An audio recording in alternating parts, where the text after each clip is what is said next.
Good morning, ma'am. Nakakalimutan nyo yung boundaries nyo. Kakalimutan Boundaries? yung boundaries nyo.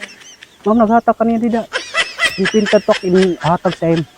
Una sa lahat, hindi nyo kami Ada, binabayaran nag-lista. dito para magtau-tauhan at gawin yung robot at gawin yung katatawanan sa harapan.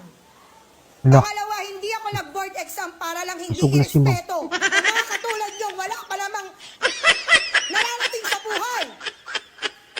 hala, ay sili, paghatag kam dito, boundaries, paghatag kam. Si, uy, paghatag kam. Ang kakapal ng Isog mga na si ma'am. nyo. Hala. Mamanipis gada kay mo. Oh. Sa ikadlaw sayo nga kudjikak na uubos. Manipis na ho. Masugad mo dakmol na. Di nyo nga kaya buhayin yung mga sarili nyo?